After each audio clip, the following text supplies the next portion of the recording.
अच्छा, अबे डैडी ने कहा, अब काम पर वापस जाओ और इस बार मैं तुम्हें बिल्कुल तनख्वाह नहीं दूंगा।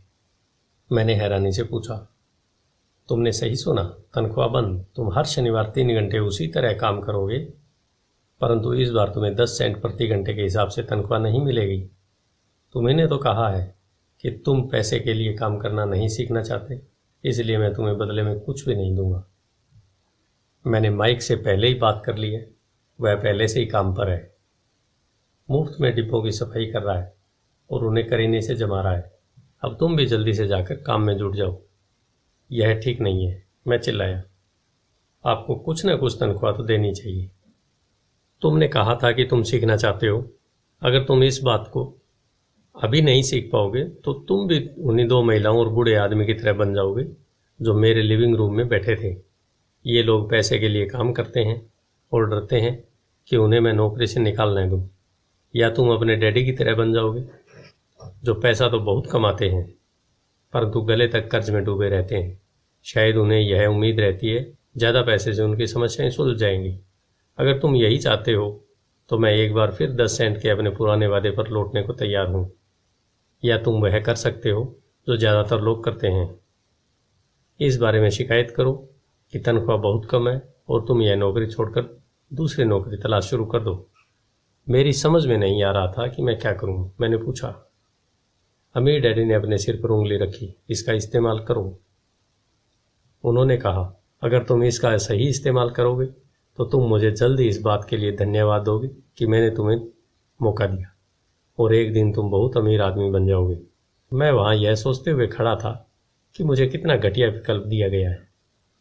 मैं यहाँ अपनी तनख्वाह बढ़वाने आया था और अब मुझे मुफ्त में काम करने के लिए कहा जा रहा है।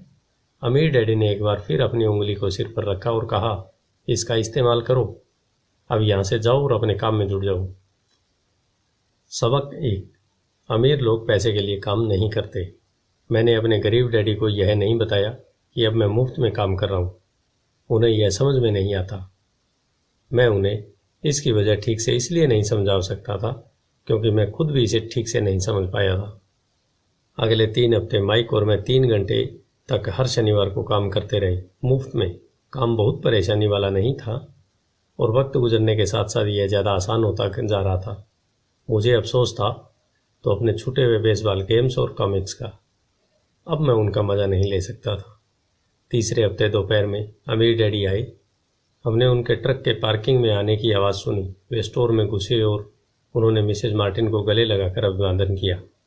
स्टोर में क्या चल रहा है यह जानने के बाद वे आइसक्रीम फ्रीजर के पास गए, उसमें से 2 आइसक्रीम निकाली, उनका दाम चुकाया और इसके बाद मेरी और माइक की तरफ इशारा करके कहा, चलो घूमने चलते हैं। हम सड़क के पार गए, कुछ कारों को चकमा दिया और एक बड़े घास के मैदान में टहलने लगे जहाँ कुछ वयस्क सॉफ्ट बॉल खेल रहे थे। दूर की पिकनिक टेबल पर बैठकर उन्होंने माइक और मुझे आइसक्रीम दी। कैसा चल रहा है? बढ़िया, माइक ने कहा। मैंने सहमति में सिर हिलाया। कुछ और सीखा? अमीर डैडी ने पूछा। माइक और मैंने एक दूसरे की तरफ देखा, अपने कंधे उचकाए और अपने सिर को नहीं में एक सा हिलाया।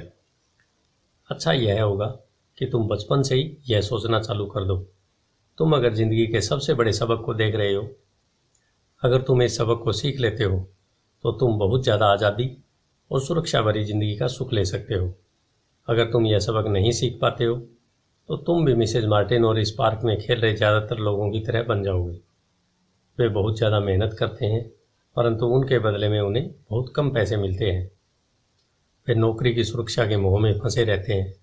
हर साल मिलने वाली 3 हफ्ते की छुट्टियां और 45 साल तक काम करते रहने के बाद मिलने वाली थोड़ी सी पेंशन का सपना देखते रहते हैं। अगर इस तरह की ज़िंदगी जीने में तुम्हें सुख मिलता है तो मैं तुम्हारी तनख्वाह बढ़ाकर 25 सेंट प्रति घंटे कर सकता हूँ। परंतु ये लोग अच्छे लोग हैं और मेहनती भी हैं, फिर आप उनका मजाक क्यों उड़ा रहे हैं? मैंने पूछा। अमीर डैडी के चेहरे पर मुस्कान आ गई। मिसेज मार्टिन मेरे लिए माँ जैसी है। मैं इतना कठोर नहीं हो सकता कि उनका मजाक उड़ाऊँ। यह कठोर लगता जरूर है क्योंकि मैं तुम दोनों के सामने स्थिति स्पष्ट करना चाहता हूँ और वह भी आसान शब्दों में। मैं तुम्हारे नज़रियों को बड़ा करना चाहता हूँ ताकि तुम कुछ आगे भी देख सको, दूर तक देख सको।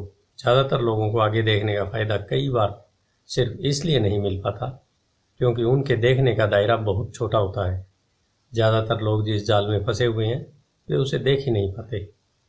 माइक और मैं वहाँ पर सोचते हुए बैठे रहे क्योंकि हम उनकी बातों का मतलब पूरी तरह से समझ नहीं सके थे।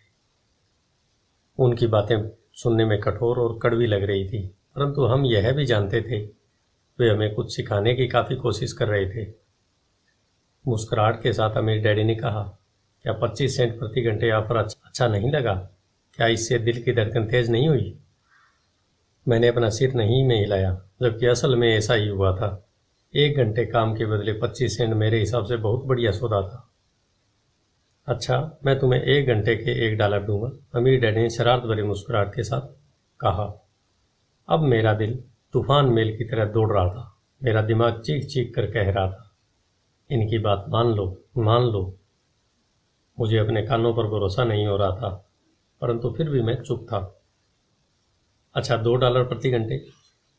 मुझे ऐसा लगा जैसे मेरे छोटे से 9 साल पुराने दिमाग में किसी ने बम फोड़ दिया हो। 1956 में $2 प्रति घंटे की कमाई मुझे दुनिया का सबसे अमीर बच्चा बना देती।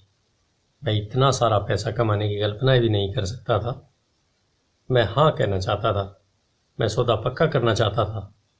मुझे नई साइकिल दिख रही थी, नए बेसबॉल के क्लब दिख रहे थे। मेरे पास कड़क नोट देखकर मेरे दोस्तों की जलन और तारीफ भी मुझे साफ दिख रही थी। सबसे बड़ी बात तो यह थी कि जिमी और उसके दोस्त मुझे फिर कभी गरीब नहीं कह सकते थे, परंतु किसी वजह से मैं खामोश खड़ा रहा। हो सकता है कि मेरे दिमाग में गर्मी बढ़ जाने के कारण फ्यूज उड़ गया हो, परंतु मन ही मन $2 प्रति घंटे का ऑफर मानने के लिए बेताब था। आइसक्रीम पिघल चुकी थी और मेरे हाथ पर बह रही थी।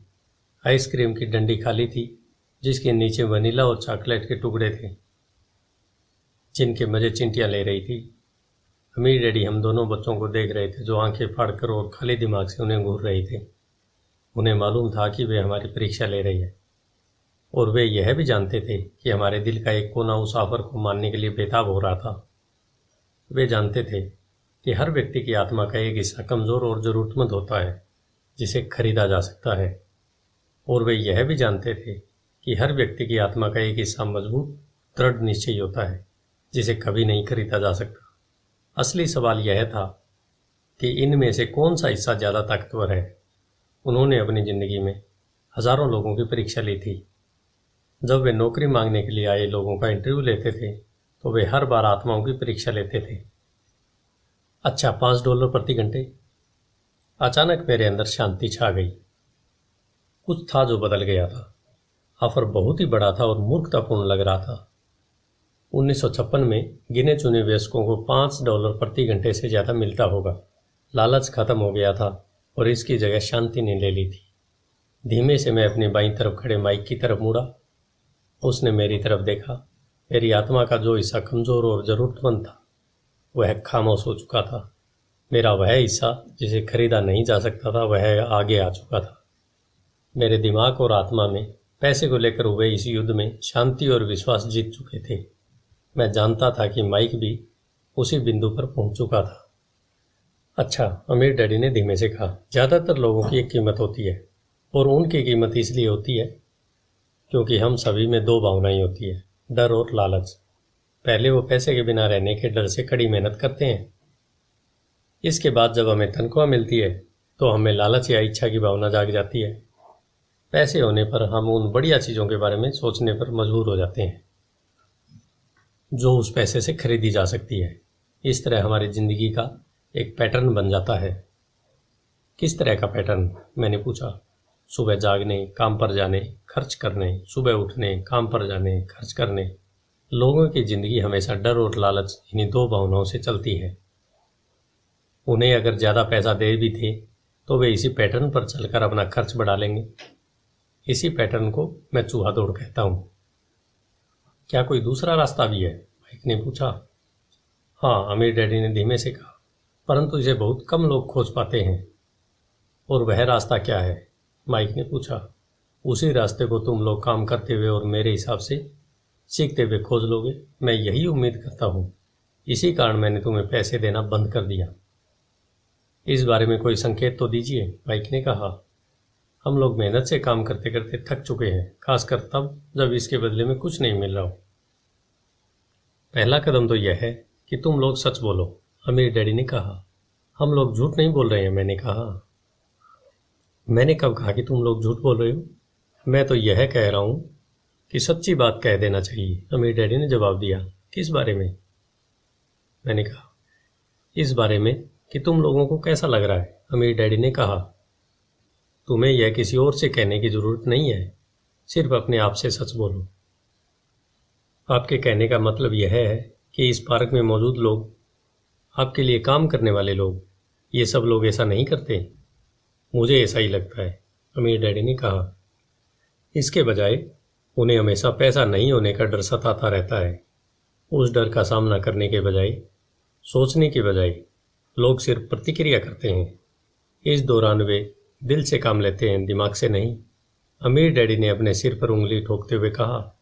फिर उनके हाथ में कुछ पैसे आ जाते हैं और उनमें खुशी, इच्छा, लालच की भावना आ जाती है और एक बार फिर वे दिमाग से सोचने के बजाय दिल से काम करने लगते हैं। तो वे दिल से, अपनी भावनाओं से सोचते हैं, माइक ने कहा। बिल्कुल ठीक, अमीर डैडी ने कहा। वे इस बारे में सच नहीं बताते कि उन्हें कैसा लग रहा है। वे अपनी भावना से काम करते हैं और दिमाग से सोचने का कष्ट नहीं उठाते। उन्हें डर लगता है। वे नौकरी करने जाते हैं और आशा करते हैं कि ज़्यादा पैसे आने से उनका डर दूर हो जाएगा, परंतु ऐसा नहीं होता है। वही पुराना डर उन्हें फिर से सताने लगता है। वे फिर से नौकरी करने जाते हैं और फिर आशा करते हैं कि पैसा उनके डर को कम कर देगा, परंतु ऐसा नहीं होता। डर के ही कारण वे नौकरी के जाल में फंसे रहते हैं।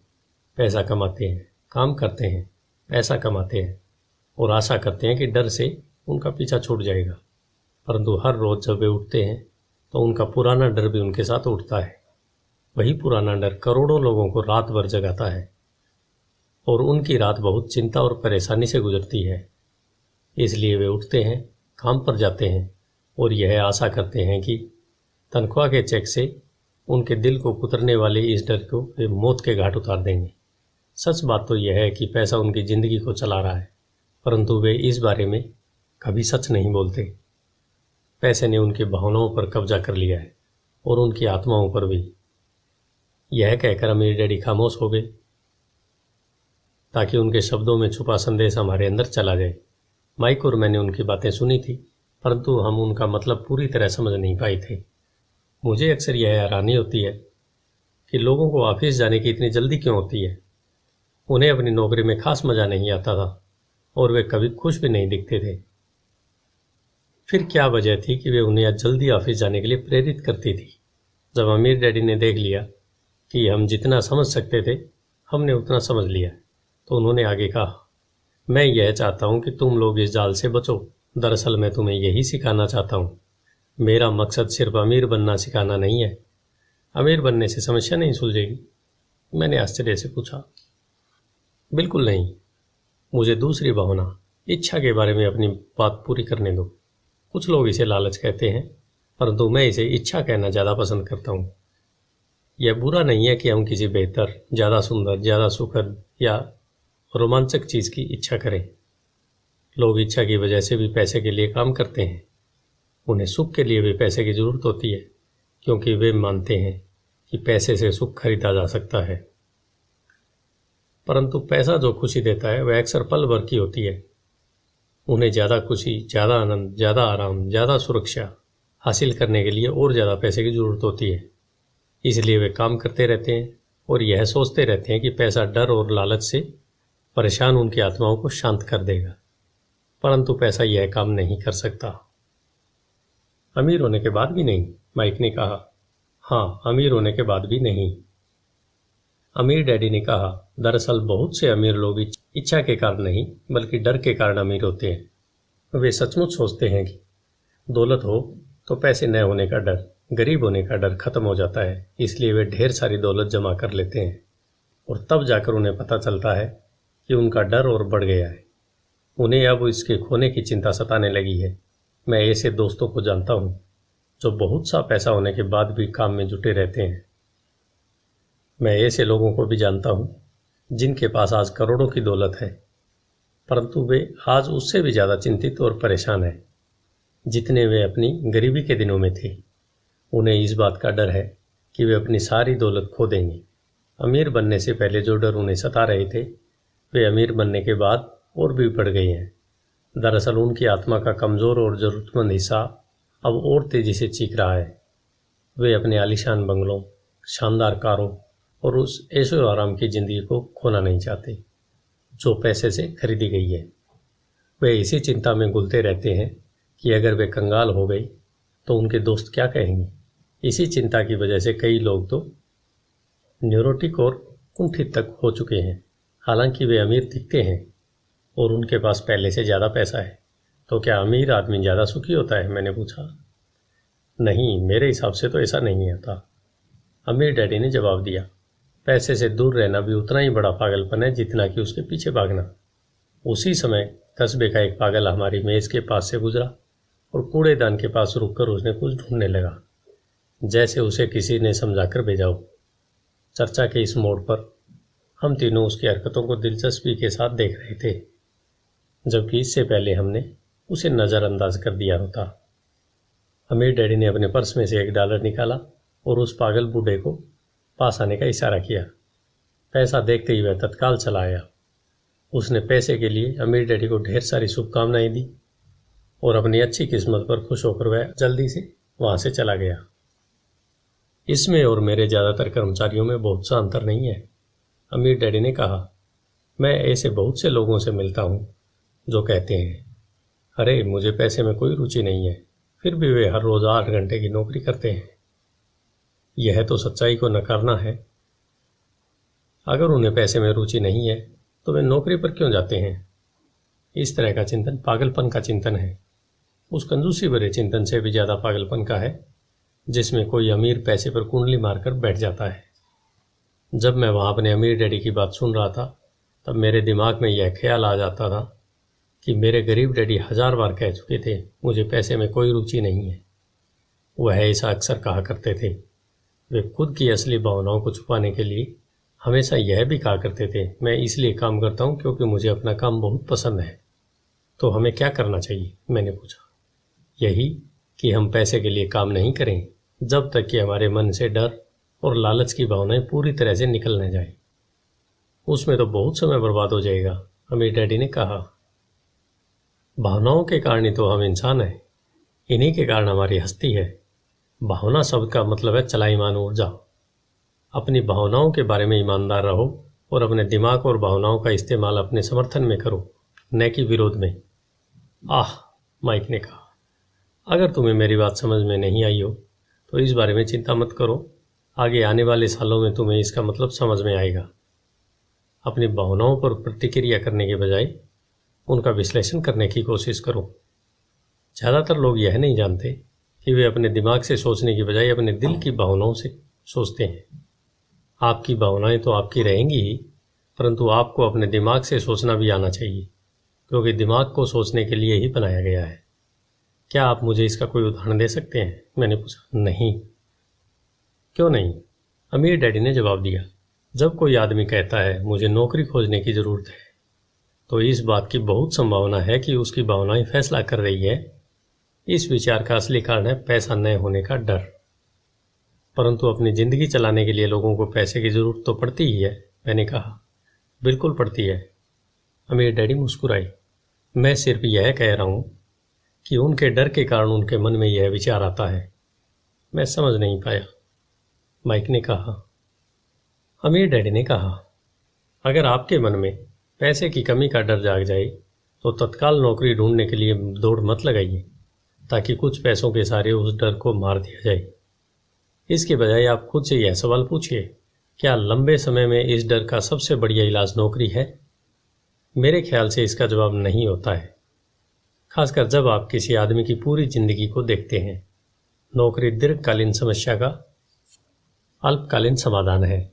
परंतु मेरे डैडी हमेशा कहा करते हैं, स्कूल में पढ़ो, अच्छे नंबर लाओ ताकि तुम्हें एक सुरक्षित और अच्छी नौकरी मिल सके। मैंने हड़बड़ी में बोल दिया, हाँ मैं समझ सकता हूँ कि वे ऐसा क्यों कहते हैं। अमीर डैडी ने मुस्कुरा कर कहा, ज़्यादातर लोग ऐसी सलाह देते हैं और ज़्यादातर लोगों के लिए एक अच्छा विचार होता है, परंतु लोगों की इस सलाह के पीछे भी डर छुपा होता है। आपका यह मतलब है कि मेरे डैडी ऐसा इसलिए करते हैं क्योंकि वे डरे हुए हैं? हाँ, अमीर डैडी ने कहा। वे घबराए हुए हैं कि शायद तुम पैसा नहीं कमा पाओगे और समाज में फिट नहीं हो पाओगे। मुझे गलत मत समझना, वे तुम्हें प्यार करते हैं और तुम्हारा भला चाहते हैं, और मैं सोचता हूँ कि उनके डर सही भी हैं। शिक्षा और नौकरी महत्वपूर्ण है, परंतु इससे डर का इलाज नहीं होगा। वही डर जो तुम्हें सुबह उठकर कुछ रुपए कमाने के लिए प्रेरित करता है, उसी डर के कारण वे स्कूल जाने पर इतना जोर देते हैं। तो आपकी सलाह क्या है? मैंने पूछा। मैं चाहता हूं कि तुम्हें पैसे की ताकत पर काबू पाना सिखाऊं। पैसे का डर तुम्हारे दिमाग से निकल जाना चाहिए, और यह स्कूल में नहीं सिखाया जाता। अगर तुम इसे नहीं सीखोगे तो तुम पैसे के गुलाम बन जाओगे। अब उनकी बातें मेरी समझ में आ रही थी। वे हमारे विचारों को ज़्यादा व्यापक बनाना चाहते थे। वे चाहते थे कि जो मिसेज मार्टिन नहीं देख सकती थी, उनके कर्मचारी नहीं देख सकते थे, या मेरे डैडी तक नहीं देख सकते थे, वह देखने की योग्यता हम में आ जाए। उन्होंने जो उदाहरण दिए थे वे उस समय कठोर जरूर लग रहे थे, परंतु मैं उन्हें कभी नहीं भूला।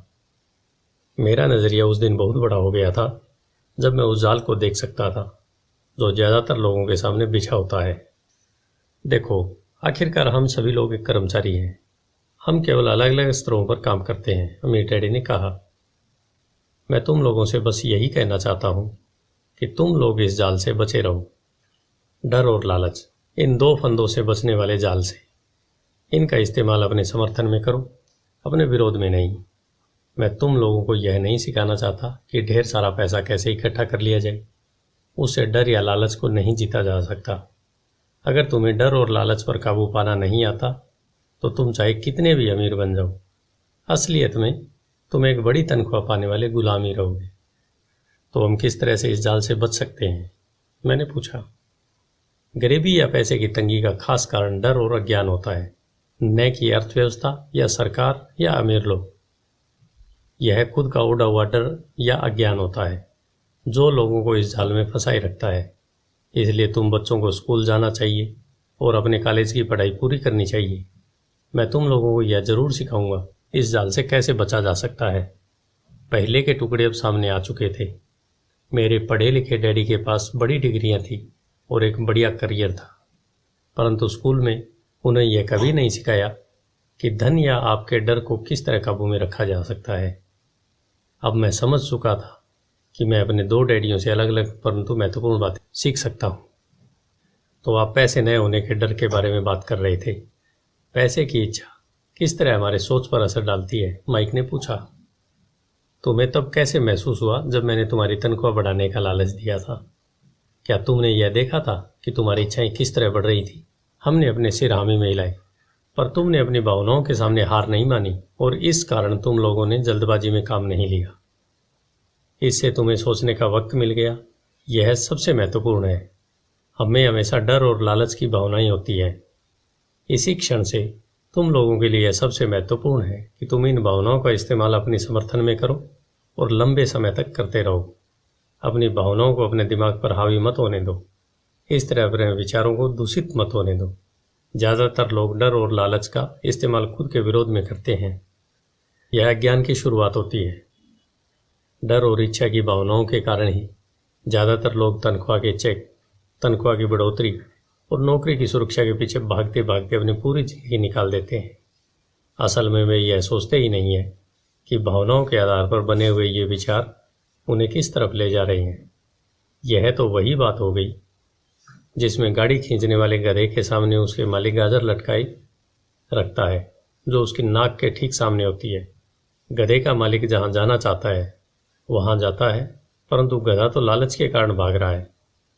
कल गधे के लिए दूसरी गाजर आ जाएगी और गधा उसका पीछा करने लगेगा। आपके कहने का मतलब यह है कि जिस समय मैंने एक बेसबॉल ग्लव्स, कैंडी और खिलौनों के सपने देखना शुरू किया, उस समय मेरी हालत उस गधे की तरह हो गई थी जो गाजर के पीछे भागता है। माइक ने पूछा। हाँ, और उम्र के साथ साथ तुम्हारे खिलौने भी ज़्यादा महंगे होते जाएंगे। अपने दोस्तों पर रौब झाड़ने के लिए नई कार, एक नाव और एक आलीशान घर। अमीर डैडी ने मुस्कुराकर कहा, डर आपको दरवाजे से बाहर धक्का देता है इच्छा आपको अंदर बुलाती है, आपको चट्टानों की तरह ललचाती है। यही जाल है।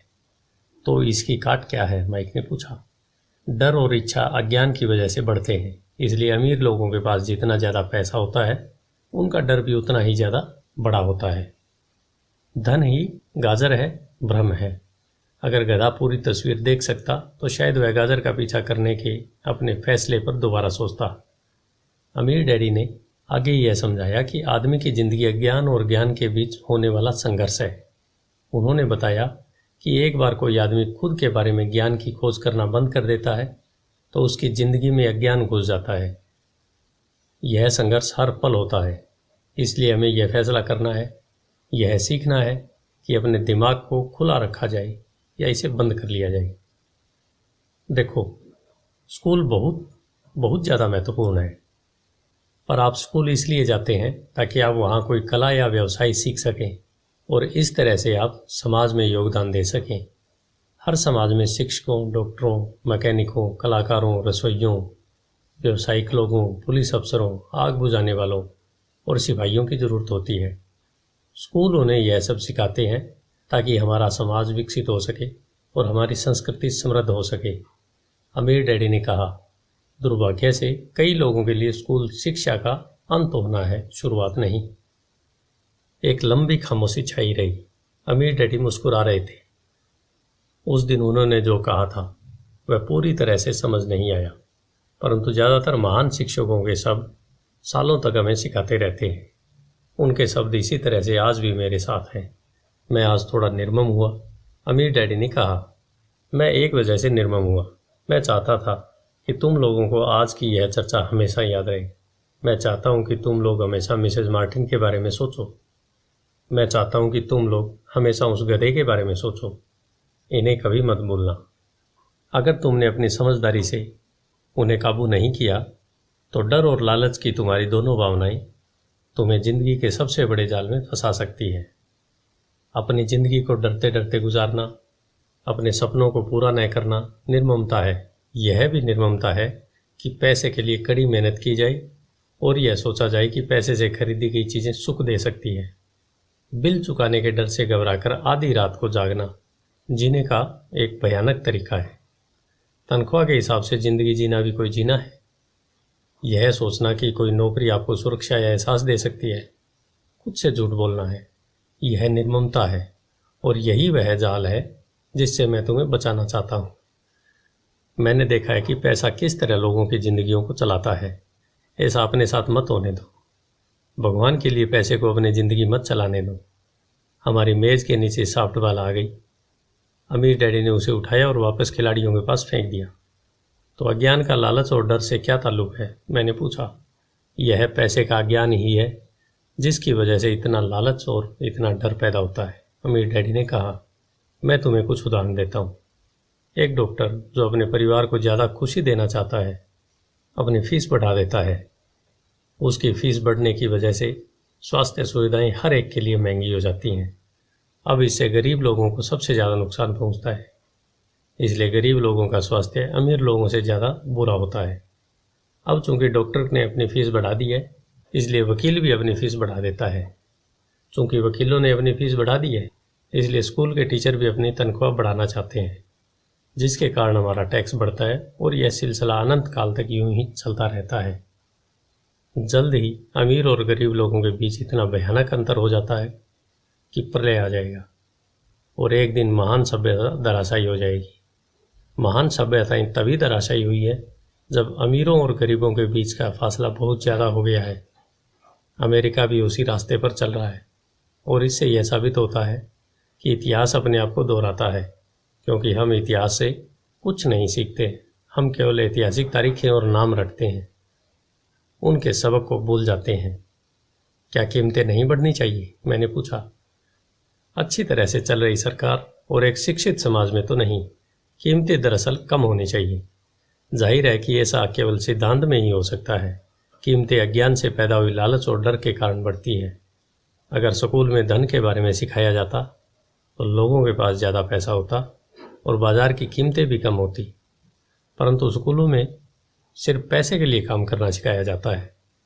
पैसे की ताकत का इस्तेमाल नहीं सिखाया जाता, परंतु हमारे यहाँ बिजनेस स्कूल भी है। माइक ने पूछा, क्या आप मुझे अपनी मास्टर डिग्री के लिए बिजनेस स्कूल जाने के लिए प्रेरित नहीं कर रहे हैं? हाँ, अमीर डैडी ने कहा, परंतु अक्सर ऐसा होता है कि बिजनेस स्कूल ऐसे कर्मचारियों को प्रशिक्षित करते हैं जो परिष्कृत बीन काउंटर्स होते हैं। ईश्वर ही मालिक है। जब कोई बीन काउंटर बिजनेस संभाल ले, वे सिर्फ संख्या को देखते हैं, लोगों को निकालते हैं और बिजनेस का गला घोंट देते हैं। मैं जानता हूँ, क्योंकि मैं बीन काउंटर से काम लेता हूँ। वे सिर्फ इतना ही सोचते हैं कि लागत कैसे कम की जाए और कीमत कैसे बढ़ाई जाए। इससे बहुत सी समस्याएं पैदा हो जाती है। बीन काउंटर्स भी महत्वपूर्ण है। मैं सोचता हूँ कि ज़्यादा लोगों को इस बारे में जानना चाहिए, परंतु यह भी पूरी तस्वीर नहीं बताती। अमीर डैडी ने गुस्से से कहा। तो फिर क्या कोई इसका हल है? माइक ने कहा। हाँ, अमीर डैडी ने कहा,